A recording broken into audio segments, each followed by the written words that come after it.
తాకట్లో ఉన్న మీ బంగారాన్ని విడిపించి ఆ రోజు ఆన్లైన్ రేటుకి కొంటాం. Sharma gold company.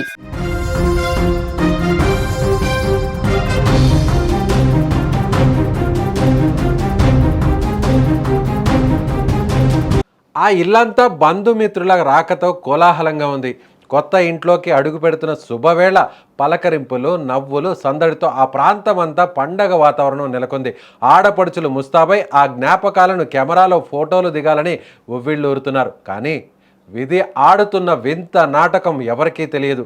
అప్పటి వరకు నవ్వుతూ అందరినీ పలకరించిన ఆ యువతి మరో క్షణంలో విగత జీవిగా మారుతుందని ఎవరూ ఊహించలేదు. ఫోటో కోసం చిరునవ్వు చిందించిన ఆమె పెదవులపై ఆ నవ్వు అలాగే ఉండిపోయింది. కానీ ప్రాణం మాత్రం గాలిలో కలిసిపోయింది. గృహప్రవేశ వేడుక కాస్త ఆ కుటుంబంలో తీరని శోకాన్ని నింపిన హృదయ విదారక ఘటన ఖమ్మం నగరంలో చోటు చేసుకుంది. ఖమ్మం నగరం 3 టౌన్ ప్రాంతానికి చెందిన బొమ్మ సుస్మిత ఒక సాదా సీదా మధ్యతరగతి మహిళ. 10 మందితో కలిసి మెలిసి ఉండే మనస్తత్వం ఆమెది. తన బంధువుల ఇంట్లో జరుగుతున్న గృహప్రవేశ వేడుకకు ఆమె ఎంతో ఉత్సాహంగా హాజరైంది. కొత్త ఇంటి వేడుకలో అందరినీ వరుసలతో పలకరిస్తూ పాత జ్ఞాపకాలను నెమరవేసుకుంటూ గడిపింది. వేడుకలో భాగంగా ఆ మధుర క్షణాలను పదిలపరుచుకోవాలని అందరితో కలిసి ఫోటో దిగేందుకు సిద్ధమైంది. కెమెరా వైపు చూస్తూ చిరునవ్వు చిందించాల్సిన ఆ సమయంలోనే కాలం కాటు వేసింది. ఒక్కసారిగా ఛాతీలో నొప్పి రావడంతో సుస్మిత అక్కడికక్కడి కుప్ప కూలిపోయింది. ఆమె పడిపోవడం చూసిన బంధువులు ఏదో కళ్ళు తిరిగి పడిపోయిందని భావించి కంగారుగా ఆమె వద్దకు పరిగెత్తారు. ముఖంపై నీళ్లు చల్లినా పిలిచినా ఆమెలో ఉలుకు పలుకోలేదు. వెంటనే అప్రమత్తమైన కుటుంబ సభ్యులు ఆమెను సమీపంలోని హాస్పిటల్కు తరలించారు. కానీ విధి అప్పటికే తన పనిని పూర్తి చేసింది.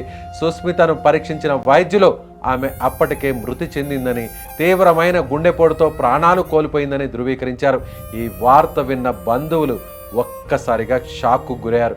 కొద్దిసేపటి క్రితం వరకు తమ కళ్ళ ముందే తిరుగుతూ నవ్వుతూ మాట్లాడిన మనిషి ఇలా శవమై పడి ఉండడాన్ని వారు జీర్ణించుకోలేకపోతున్నారు.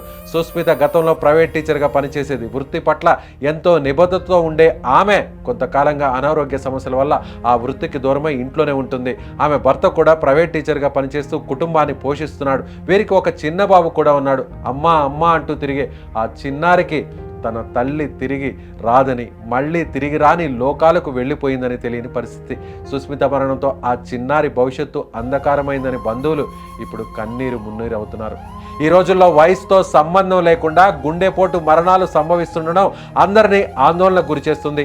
సుస్మిత కుటుంబ సభ్యులు తమకు కలిగిన ఈ కష్టం మరెవరికి రాకూడదని ఆవేదన వ్యక్తం చేస్తున్నారు. ముఖ్యంగా అనారోగ్య లక్షణాలు ఉన్నప్పుడు నిర్లక్ష్యం చేయవద్దని, ప్రతి ఒక్కరూ ఆరోగ్య జాగ్రత్తలు పాటించాలని వారు కన్నీళ్లతో కోరుతున్నారు.